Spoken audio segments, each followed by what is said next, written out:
Je voudrais commencer par un petit rappel rapide sur les phénomènes ondulatoires que vous avez vus en première.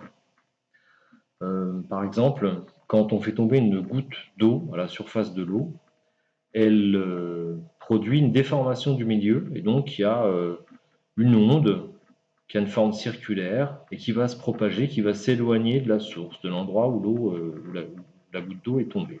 D'accord? Alors si maintenant on fait tomber une goutte d'eau à intervalles de temps réguliers et qu'on photographie la surface de l'eau, voilà ce qu'on observe. Ici, il s'agit d'une modélisation. On observe des cercles concentriques, le centre étant la source.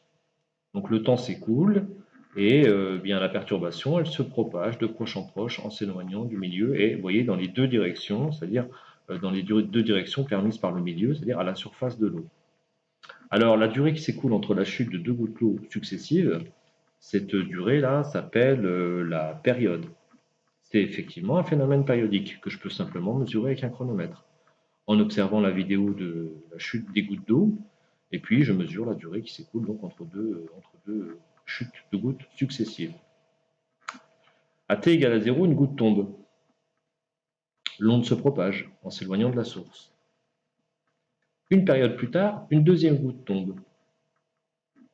Et ainsi de suite. La distance qui s'est écoulée entre deux chutes de gouttes d'eau s'appelle la longueur d'onde. Et on peut, sur ce document, la repérer. On la retrouve par exemple ici, la longueur d'onde. Mais on la retrouve également ici, et là, et ainsi de suite. Alors il existe une relation, que vous avez vue en première, entre la longueur d'onde, qui est la distance parcourue par l'onde pendant une période, et donc la période t. La relation est la suivante.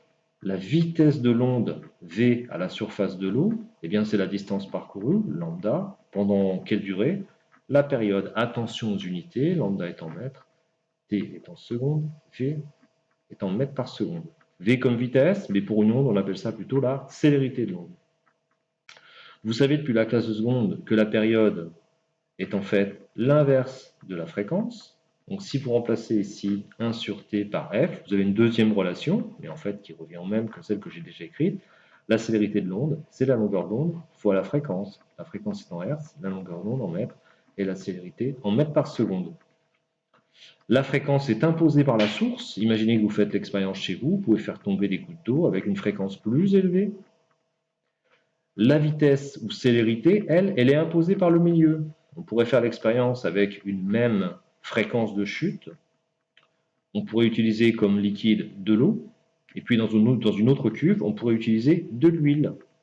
On observerait la même fréquence, mais très certainement que la longueur d'onde serait différente. Pourquoi? Parce que la célérité dépend du milieu dans lequel se propage l'onde. Ça, c'est valable pour une onde mécanique, c'est-à-dire la déformation de la surface de l'eau.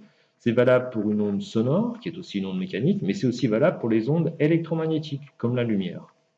Si maintenant on s'intéresse, on se focalise sur un point du milieu, par exemple celui-ci, et qu'on observe son mouvement au cours du temps, on a le graphe que vous avez ici. L'axe horizontal, c'est un axe des temps, ça fait penser à l'écran de l'oscilloscope hier, et l'axe vertical, c'est en fait la hauteur à laquelle se trouve la surface de l'eau en ce point au cours du temps.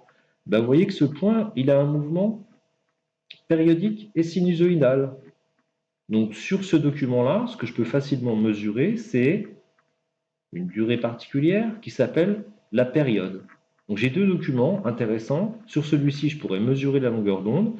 Sur celui-ci, je pourrais mesurer la période du mouvement de chaque point du milieu. Et donc, je pourrais déterminer à partir de ces deux documents la célérité de l'onde.